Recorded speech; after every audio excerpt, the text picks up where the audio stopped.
Supreme Martial God Technique. Bab 3046 pertempuran akan segera dimulai. Di luar keluarga Luo, ada kerumunan orang. Kekuatan keluarga Luo dapat dikatakan dibangun dengan sangat baik. Mereka hanya butuh satu malam untuk membuat khawatir beberapa kekuatan yang tersisa di dunia surga suci. Tentu saja, dengan kekuatan seperti keluarga Luo, hanya kekuatan seperti mereka yang akan waspada. Orang-orang yang benar-benar kuat, seperti mereka yang berasal dari 7 gerbang surgawi dan 6 istana suci, tidak akan repot-repot datang ke sini untuk menyaksikan kesenangan itu. Namun meski begitu, masih ada cukup banyak orang. Mungkin tidak sebanyak puluhan juta yang diperoleh Wu Yun saat ia berkompetisi di tempat lain sebelumnya. Tetapi setidaknya ada puluhan ribu orang yang datang, dan kami memperkirakan setidaknya ada 100.000 orang. Tentu saja, keluarga Luo paling banyak hanya dapat menampung orang sebanyak ini. Jika ada lebih banyak lagi, kurasa tidak akan ada cukup ruang. Dan alasan untuk melakukan ini, atau karena Luo Jincheng ingin menggunakan Wu Yun sebagai batu loncatan untuk menginjak-injak keluarga Su. Pada saat itu, dia tidak hanya akan mampu menghancurkan keluarga Su, tetapi dia juga dapat membawa Su Qianyun, yang telah lama dia kagumi, pulang di depan umum dan melakukan apapun yang dia inginkan. Perasaan itulah yang diinginkan Luo Jincheng. Adapun kondisi yang diajukan oleh Wu Yun, dia bahkan tidak berpikir untuk meminta nyawanya atau meminta keluarga Luo untuk tunduk pada keluarga Su. Karena dia pikir itu tidak mungkin. Dan bukan hanya dia, seluruh keluarga Luo menganggap ini tidak mungkin. Tepat seperti yang dipikirkan Luo Jincheng. Dia pulang dan menceritakan hal ini kepada ayahnya dan anggota senior keluarga Luo lainnya. Mendapat omelan keras. Dia bahkan dipukuli. Tetapi sekarang keadaan sudah seperti ini, tidak ada cara untuk mengubahnya dan kami hanya bisa mendukungnya. Semua ini dikelola oleh ayahnya, Luo Wudi, kepala keluarga Luo. Karena semakin banyak orang datang dari luar keluarga Luo, Luo Wudi keluar secara pribadi, menjaga ketertiban, dan menyambut mereka yang datang untuk menyaksikan pertempuran ke dalam keluarga Luo. Ketika Wu Yun dan teman-temannya tiba, rumah keluarga Luo pada dasarnya kosong. Ini patut dipuji. Keluarga Luo memang memiliki sejumlah kemampuan, dan dapat mengelola ratusan ribu orang dengan tertib. Bahkan kepada Wu Yun dan anggota keluarga Su lainnya yang datang untuk menantangnya berkelahi, dia bersikap sopan. Entah ini hanya pekerjaan yang dangkal atau tidak, mereka melakukan pekerjaan dengan baik. Keluarga Luo, tempat latihan seni bela diri. Tempat itu ramai dengan orang. Semua ini mencapai puncaknya dengan kedatangan Wu Yun dan kelompoknya dari keluarga Su. Semua orang di keluarga Su diatur untuk duduk di barisan depan panggung penonton di arena seni bela diri. Wu Yun diatur untuk naik ke panggung dan mempersiapkan pertempuran. Yang berdiri di atas panggung adalah Luo Jincheng, dan tentu saja, ada juga 3 makhluk humanoid yang dikenal sebelumnya, mengenakan jubah merah darah dan wajahnya tidak terlihat sama sekali. Mengapa mereka disebut makhluk humanoid? Karena kita tidak hanya tidak dapat melihat wajah mereka, kita bahkan tidak dapat mendeteksi aura kultivator hidup yang terpancar dari mereka. Tidak diragukan lagi bahwa ini adalah Deadpool keluarga Luo yang dikenal Wu Yun sebelumnya. Dan Luo Jincheng benar-benar mengerahkan Deadpool ini untuk menantang Wu Yun bertarung. Mengapa 3 dan bukan hanya 1? Itu karena Luo Jincheng menyuruh Wu Yun untuk memilih satu dari mereka kemarin. Faktanya, dalam duel ini, tidak peduli siapapun orangnya, tidak ada seorang pun yang memiliki peluang menang melawan Wu Yun. Saya hanya berpikir Wu Yun pasti kalah, atau bahkan mati. Beberapa orang bahkan mulai memberi selamat kepada Luo Jincheng terlebih dahulu, mendoakan agar dia dapat memenangkan hati wanita cantiknya. Hanya Wu Yun sendiri yang tenang dan santai. Terutama setelah memastikan bahwa ia benar-benar bertarung melawan Deadpool, sisa tekanan di hatinya lenyap sepenuhnya. Karena dia tahu bahwa satu-satunya hal yang dikhawatirkannya, tantangan bertarung dengan orang yang masih hidup, telah hilang. Dan game ini sudah stabil. Haha, Wu Yun, aku tidak menyangka kau tidak melarikan diri. Kau benar-benar berani datang. Kupikir kau akan melarikan diri dalam semalam. Sejujurnya, jika aku jadi kau, aku akan melarikan diri. Luo Jincheng, yang sedang menonton Wu Yun naik ke panggung, bercanda dan menggoda. Bagaimana cara bertarung, apa saja aturannya, umumkan lagi di depan umum, dengan begitu akan baik untukmu dan aku. Setidaknya setelah mengumumkannya di depan umum, itu bisa sepenuhnya menghilangkan kemungkinan salah satu dari kita berubah pikiran. Wu Yun mengabaikan lelucon Luo Jincheng. Dia hanya berbicara dengan tenang dan kalem. Dia benar-benar tidak ingin membuang-buang waktu lagi berbicara dengan orang bodoh yang tidak punya otak seperti itu. Luo Jincheng tidak memperdulikannya, dia seharusnya sudah mempersiapkan diri dengan baik dan memiliki rencana yang sama dengan Wu Yun. Oleh karena itu, dia cepat-cepat mengangguk tanda setuju, dan dengan lantang menjelaskan di depan umum taruhan yang telah disepakati oleh dia dan Wu Yun kemarin. Dan dia menjelaskannya dengan sangat rinci, karena takut orang-orang tidak mengerti. Tidak ada seorang pun yang terlalu terkejut. Terdengar seruan, tetapi tidak kuat. Lagi pula, mereka sudah tahu apa taruhannya. Apakah ada hal lain yang ingin kau katakan? Jika tidak, keluarlah dari sini. Aku akan memilih yang pertama di sebelah kiri. Setelah mengatakan semuanya, Wu Yun berbicara kepada Luo Jincheng dengan rapi dan dingin. Dia tidak ingin membuang waktu berbicara dengan Luo Jincheng. Tetapi Luo Jincheng berpikir bahwa Wu Yun sedang terburu-buru untuk mati. Dihina oleh Wu Yun, dia tidak marah sama sekali, malah sebaliknya dia sangat gembira. Baginya, semakin cepat Wu Yun meninggal, semakin pendek waktu yang ia miliki untuk tidur dengan Su Qianyun. Baiklah, kalau begitu aku akan memberimu yang pertama. Setelah mengatakan itu, Luo Jincheng hanya mendengar beberapa mantra yang tidak bisa dipahami, dan dua Deadpool lainnya yang berjubah merah melompat dari panggung dan menghilang di kejauhan. Hanya yang dipilih Wu Yun yang tersisa. Luo Jincheng sendiri juga mengundurkan diri. Di atas panggung, hanya Wu Yun dan Deadpool yang tersisa. Pertarungan akan segera dimulai. Bab 3047 Daging Keras. Melihat kumpulan mayat hidup itu dan pengunduran diri Luo Jincheng, mata Wu Yun sebenarnya sangat tenang. Menghadapi Deadpool yang berjubah merah, dia bahkan tidak menunjukkan emosi apapun. Mungkin karena dia sudah memperkirakan hasil masalah ini. Jika itu Deadpool, jika itu dikendalikan oleh narkoba. Kemampuan semacam ini mungkin tidak akan pernah bisa ditunjukkan di hadapannya. Namun dia berpendapat demikian, namun orang lain tidak berpendapat demikian. Ketika itu Deadpool berjalan perlahan menuju tengah arena pertarungan dengan sosok yang sedikit kaku. Saat aura kekuatan yang agak aneh dilepaskan dari tubuhnya. Terdengar banyak seruan dari orang-orang di bawah. Mungkin, ini adalah pertama kalinya bagi kebanyakan orang melihat Deadpool milik Luo secara langsung. Kekuatan dahsyat dan mengerikan yang meledak itu cukup untuk membuat hati seseorang bergetar. Yang lain hanya ingin menonton kesenangan. Semua orang di keluarga Su sangat khawatir. Semua orang di keluarga Luo yakin bahwa mereka akan menang, terutama Luo Jincheng, yang matanya hampir tertuju pada Su Qianyun. Mata serakah dan lapar itu sepertinya telah membayangkan berkali-kali gagasan penuh nafsunya untuk mendorong paksa Su Qianyun ke tempat tidur. Hanya Wu Yun yang tenang dan kalem. Sebagai seseorang yang juga berdiri di panggung pertarungan, dia bisa merasakan paling dekat kekuatan yang berasal dari Deadpool. Aneh dan ganjil sekali. Harus saya akui, itu sangat kuat. Ia memiliki kekuatan 8 alam guntur suci.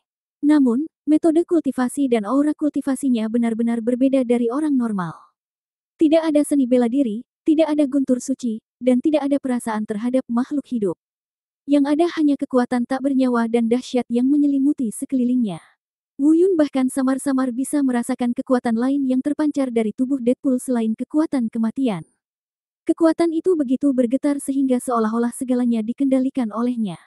Tidak jelas dan samar, tetapi pasti ada. Kalau tidak salah, kekuatan semacam ini seharusnya adalah kekuatan obat yang dipakai keluarga Luo dalam film Deadpool. Tentu saja, kebanyakan orang tidak dapat menyadarinya. Karena sifat khusus latihan Wu Yun, dia bisa merasakannya. Yang satu adalah kekuatan teknik dewa bela diri tertinggi. Kedua, Wu Yun telah menguasai seni penjinakan binatang, seni boneka, dan sebagainya. Faktanya, sebagian besar teknik jenis ini serupa. Mungkin ada perbedaan, tetapi intinya harus sama. Jadi tidak mengherankan jika Wu Yun bisa merasakannya. Alasan mengapa Wu Yun benar-benar yakin adalah karena dia dapat menyimpulkan bahwa dia dapat menaklukkan Deadpool ini terlepas dari kekuatannya. Hal yang sama juga benar. Ia hanya perlu menemukan secara akurat jenis kekuatan obat loncat yang terkandung dalam kekuatan Deadpool. Lalu selesaikan dengan tepat. Ini sama saja dengan menghancurkan Deadpool ini. Setelah pengendalian narkoba dilepaskan, hasil untuk Deadpool ini adalah terbangun dan kembali ke tingkat kultivasi aslinya atau keadaan sebelum dikendalikan. Atau, mereka akan mati di tempat. Dilihat dari kondisi Deadpool ini, seharusnya ia sudah mati.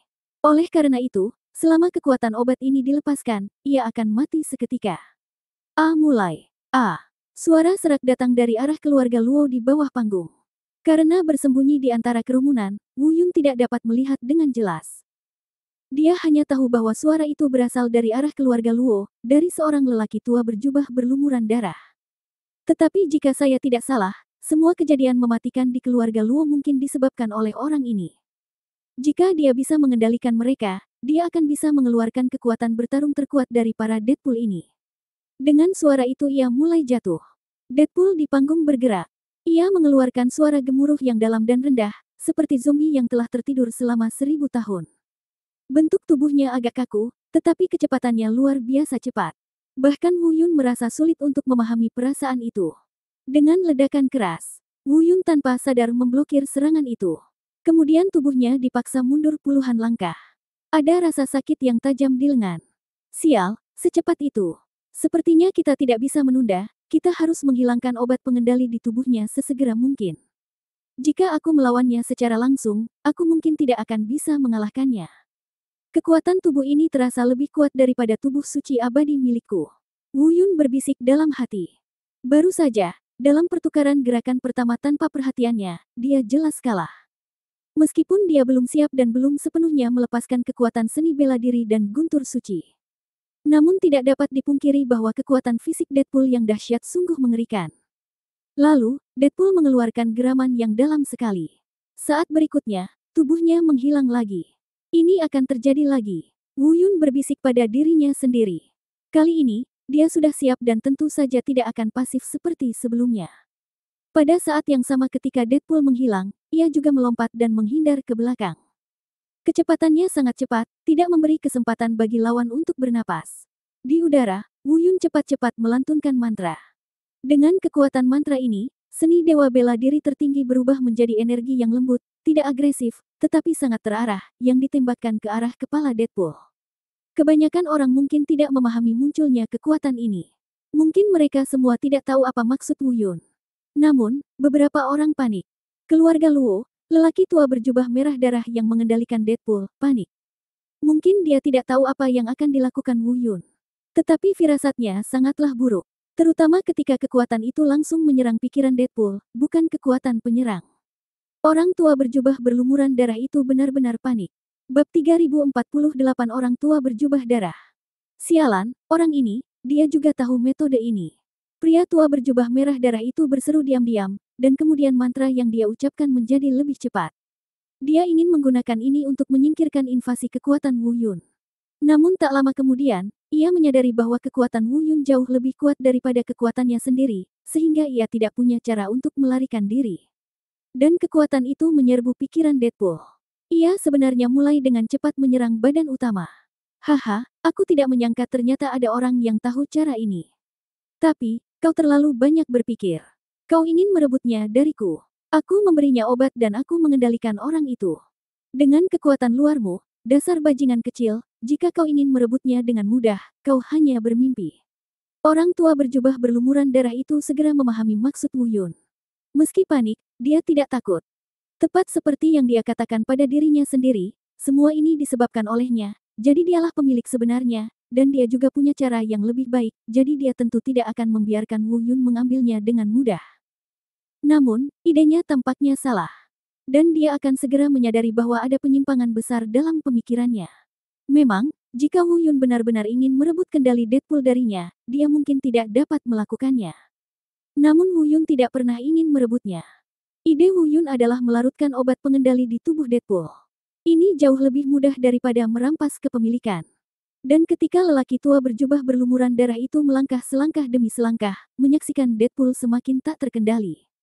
Menyaksikan obat dalam tubuh Deadpool berangsur-angsur menghilang, ia jatuh kaku di panggung tanpa gerakan yang tidak perlu. Wajahnya berubah drastis. Tetapi dia tidak punya pilihan lain. Butuh waktu lama untuk menyuntikkan kembali obatnya. Itu jelas tidak bisa dilakukan dalam waktu singkat atau asal-asalan. Tetapi jika kami kalah, itu akan menjadi kekalahan yang tidak adil. Kecuali lelaki tua berjubah berlumuran darah ini, mungkin tidak ada seorang pun yang tahu bagaimana mereka bisa kalah. Kecuali gerakan pertama, Deadpool memaksa Wu Yun mundur. Setelah itu, keduanya bahkan tidak pernah dekat satu sama lain lagi. Apalagi kecepatannya sangat cepat, hanya beberapa tarikan napas saja. Wu Yun hanya berdiri di sana tanpa bergerak. Bahkan seni bela dirinya, guntur suci, atau kemampuan lainnya tidak dilepaskan. Deadpool terjatuh begitu saja, tanpa ada gerakan apapun. Inikah yang dimaksud dengan kalah tanpa perlawanan? Namun bagaimana Wu Yun berhasil mengalahkan Deadpool tanpa perlawanan? Bahkan keluarga Luo tidak mengerti apa yang sedang terjadi. Saya malah mengira itu hanya candaan. Segera, Luo Hudi dan Luo Jincheng menoleh untuk melihat lelaki tua berlumuran darah yang sedang mengendalikan Deadpool.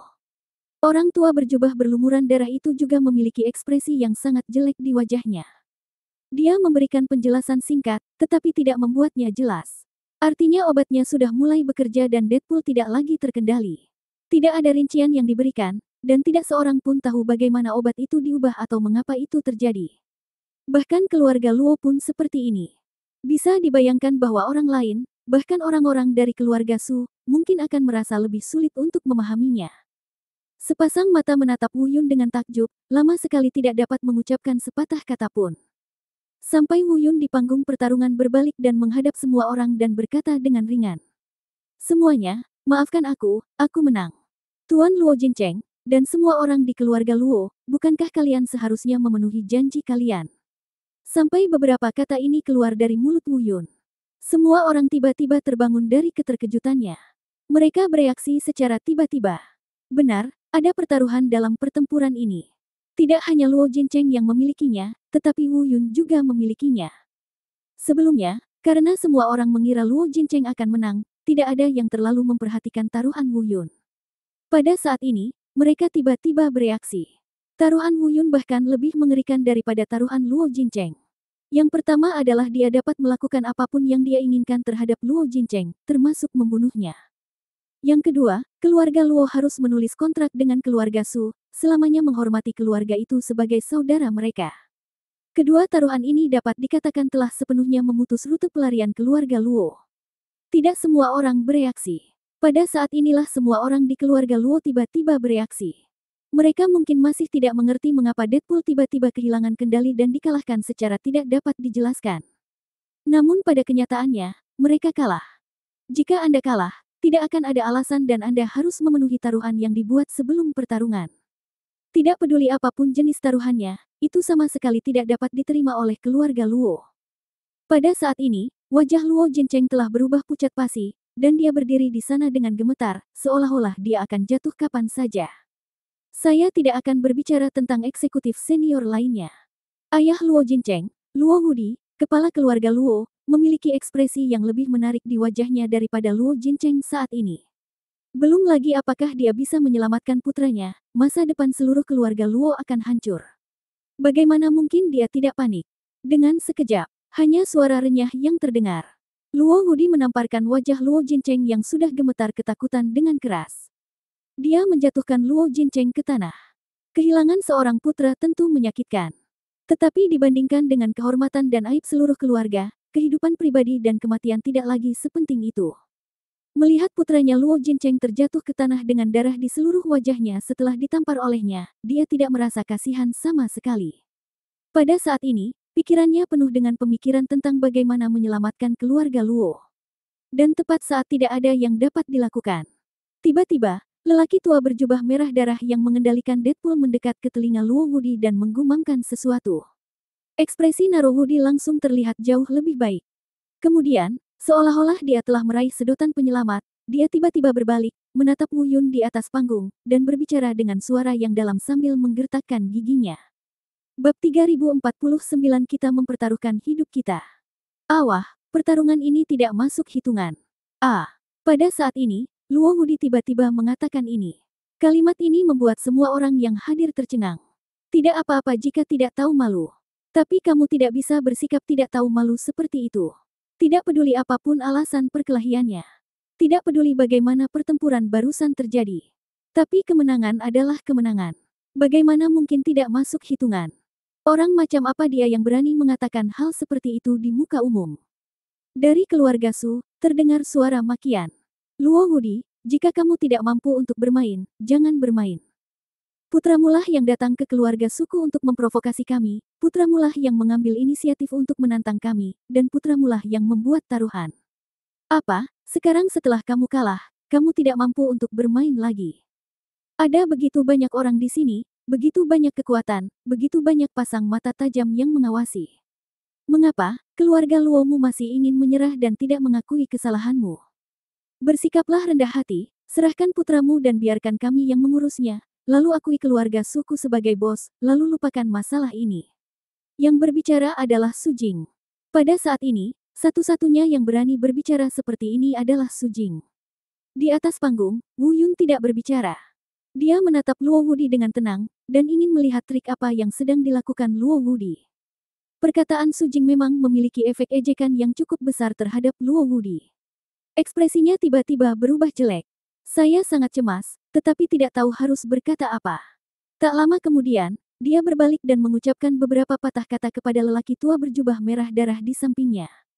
Mungkin dia meminta bantuan pada lelaki tua berjubah berlumuran darah itu. Adegan ini mungkin tidak terlihat oleh siapapun, tetapi Wu Yun, yang berdiri di panggung pertarungan, melihatnya dengan jelas. Kalau aku tidak salah, lelaki tua berjubah berlumuran darah ini kemungkinan adalah anggota kelompok pemikir keluarga Luo. Dialah yang baru saja mengingatkan Luo Wudi bahwa dia curang. Sekarang, dialah orang yang dimintai bantuan oleh Luo Wudi setelah dikritik. Benar saja, setelah terdiam sejenak, lelaki tua berjubah merah darah itu melangkah maju dan berbicara dengan keras. Tuan Wu Yun, begitulah adanya. Kepala keluarga tidak menyangkalnya. Maksudnya adalah bahwa kesepakatan Anda bersifat pribadi, dan belum mencapai tingkat kesepakatan keluarga. Jadi, Anda dapat menangani hidup atau mati Luo Jincheng sesuka hati, dan keluarga Luo tidak akan ikut campur. Mengenai membuat seluruh keluarga Luo menundukkan kepala, bukankah ini terlalu lucu hanya berdasarkan kesepakatan antara kalian berdua? Jika kesepakatan ini dibuat oleh kepala keluarga Luo Wudi, maka itu masuk akal. Tetapi kesepakatan ini dibuat antara Luo Jincheng dan Anda. Dia mewakili dirinya sendiri, dan dia tidak memiliki kemampuan untuk mengendalikan nasib keluarga Luo. Wu Yun benar.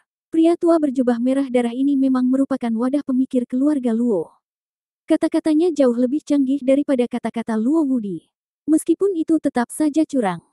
Namun dia berhasil mengorbankan pion untuk menyelamatkan raja, dan menyerahkan yang ringan untuk melindungi yang berat, dan langsung menyerahkan Luo Jincheng untuk membantu keluarga Paul. Bahkan kedengarannya seperti ini adalah kebenaran. Sekilas, tampaknya tidak ada kata-kata untuk membantahnya. Nada diskusi di antara hadirin juga berangsur-angsur berubah. Meskipun mereka tidak bisa dikatakan berada di pihak keluarga Luo, ada banyak orang yang merasa bahwa apa yang dikatakan lelaki tua berjubah merah darah itu masuk akal. Masa depan sebuah keluarga tidak boleh diputuskan oleh pertaruhan acak seorang anak laki-laki. Tapi Wu Yun tersenyum. Hehe, sebelum pertarungan hari ini, aku sudah menjelaskannya dengan jelas kepada Luo Jincheng. Aku juga sudah mengatakan saat itu bahwa pertaruhan antara kedua belah pihak harus diumumkan di depan umum, untuk berjaga-jaga jika ada yang menyesal nanti. Kenapa kepala keluarga Luo tidak berdiri untuk menentangnya saat itu? Apakah dia pikir kamu pasti menang? Sekarang setelah kamu kalah, kamu malah berdiri dan bertingkah seperti bajingan lagi. Apakah kamu tidak takut ditertawakan setelah mengatakan ini? Kamu, Tetua Sui mengatakan bahwa Luo Jincheng bukanlah juru mudi keluarga Luo, jadi taruhan yang dia buat untuk nasib keluarga Luo tentu saja tidak masuk hitungan. Setelah mendengar apa yang dikatakan Wu Yun, ekspresi Luo Wudi menjadi jauh lebih buruk, dan wajahnya memerah. Dia menahannya cukup lama sebelum akhirnya mengucapkan kata-kata ini. Jelaslah bahwa kemampuan berbahasanya jauh lebih rendah dibandingkan dengan lelaki tua berjubah berwarna darah itu. Setelah dia selesai berbicara, lelaki tua berjubah merah darah itu melanjutkan. Tuan Wu Yun, saya sudah menjelaskan semuanya dengan sangat jelas. Beberapa hal tidak dapat diputuskan oleh kalian anak muda sekaligus. Ya, ketika kalian mengumumkan taruhan sebelum pertempuran, Tuan Luo tidak keberatan, tetapi dia juga tidak setuju. Menurut taruhan, Tuan Luo dapat mengabaikan hidup dan mati putranya. Ini adalah penghormatan terbesar untuk tantangan ini. Dan saya juga berpikir bahwa Tuan Wu Yun jelas bukan tipe orang yang serakah. Dia seharusnya memahami kesedihan dan ketidakberdayaan seorang ayah tua dalam situasi ini, bukan? Dia telah kehilangan seorang putra, dan tidak pantas untuk meningkatkannya ke keluarga.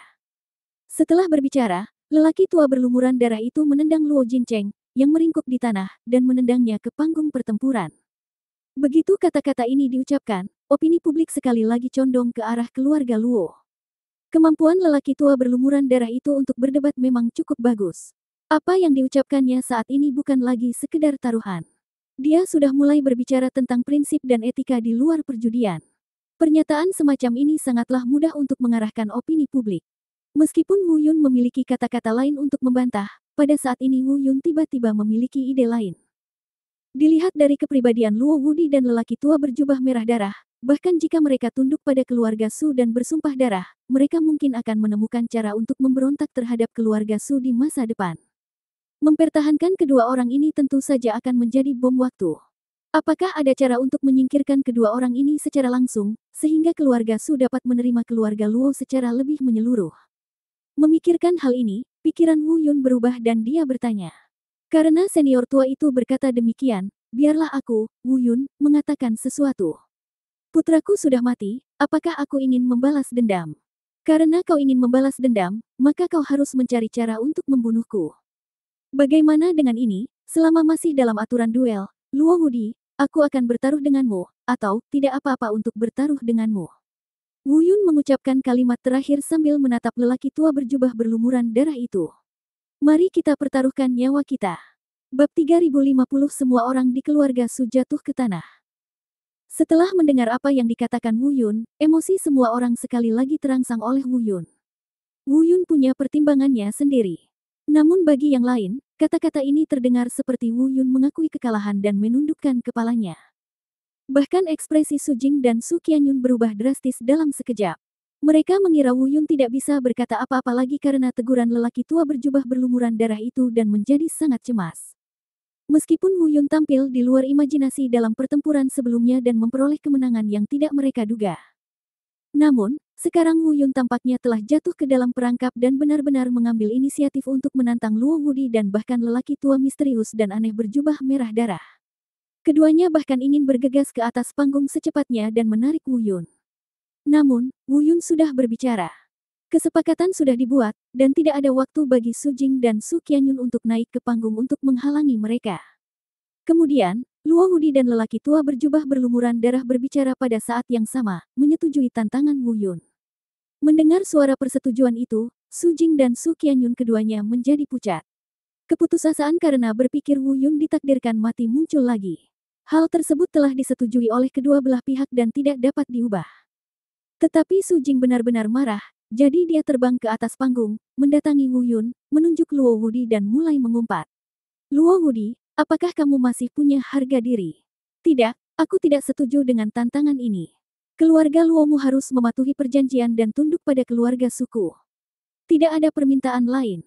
Haha, Tuan Su, ini tantangan yang sudah dijadwalkan, kamu tidak bisa tidak setuju hanya karena kamu mengatakan tidak setuju. Lagi pula, siapa Wu Yun bagimu? Dia tidak menantangmu untuk sebuah tantangan, jadi mengapa kamu menolaknya? Pria tua berjubah berlumuran darah itu berkata dengan senyum palsu. Setelah mendengar ini, Su Jing menjadi semakin marah. Persetan denganmu, apa maksudmu sudah diputuskan? Wu Yun adalah calon menantuku, jadi aku secara alami dapat mengatakan tidak atas namanya. Adapun mengapa aku harus menolak, haha. Aku dapat menolak jika aku mau. Meskipun aku tidak setidak tahu malu seperti keluarga Luomu, karena kamu telah memulai ini, taruhan yang telah ditetapkan dapat dibatalkan. Aku menolak pertarungan yang dijadwalkan. Apa yang dapat kamu lakukan? Dapat dilihat bahwa Su Jing sangat marah sehingga dia benar-benar putus asa. Dia langsung mengutuk keluarga Luo. Omelan ini juga membuat wajah orang-orang dari keluarga Luo terlihat sangat jelek. Namun Wu Yun menarik Su Jing yang marah dan berbisik. Tuan, jangan seperti ini, aku punya rencana sendiri. Bukankah mereka suka bermain trik? Mengapa kita tidak memanfaatkan mereka dan membuat mereka kehilangan sepotong daging yang besar? Ini disebut bermain permainan panjang untuk menangkap ikan besar. Aku sudah menjelaskan bahwa itu adalah aturan duel, jadi jangan khawatir, aku tidak terkalahkan dalam aturan. Nada percaya diri Wu Yun tiba-tiba menenangkan Su Jing yang marah. Dia menatap Wu Yun dan merasakan suatu perasaan yang tak terlukiskan. Dia secara alami mengetahui apa saja aturan perampasannya. Artinya harus dalam taraf budidaya dan batas umur. Jangan melebihi terlalu banyak. Dan kata-kata Wu Yun, aku tak terkalahkan membuatnya entah kenapa merasa bahwa Wu Yun benar-benar memiliki kemampuan ini. Silakan. Setelah beberapa saat, Wu Yun melihat bahwa Su Jing telah berhenti berbicara, dan dia mengulurkan tangannya dan memberi isyarat undangan kepada Luo Wudi dan lelaki tua berjubah merah darah. Kemudian dia berkata, aku penasaran, siapa di antara kalian berdua yang akan maju lebih dulu? Kenapa kalian tidak datang bersama-sama? Selama masih dalam aturan, katakan saja taruhan apa yang kalian inginkan. Tentu saja, jika kalian takut, kalian bisa datang satu persatu dan melihat siapa yang akan mencoba keberuntungan terlebih dahulu. Kali ini, giliran Wu Yun yang mengambil inisiatif. Dia menduga bahwa selain Deadpool, keluarga Luo tidak dapat menghasilkan orang lain yang dapat melawannya dalam aturan duel. Dan selama dia menjadi Deadpool, dia pasti tak terkalahkan. Jadi, Wu Yun tidak panik sama sekali. Permintaan, buka sesuka hati. Faktanya, pada saat dia selesai berbicara, Wu Yun langsung mengeluarkan seni bela dirinya, 3 pedang. Dia maju beberapa langkah, mengangkat pedangnya, dan memenggal kepala Luo Jincheng dengan 1 pedang. Darah mengalir keluar. Kepala itu berguling ke arah keluarga Luo di bawah panggung. Perbuatan ini membuat Luo Wudi begitu marah hingga seluruh tubuhnya gemetar. Kemudian Wu Yun menarik kembali ketiga pedangnya dan berkata dengan acuh tak acuh namun provokatif.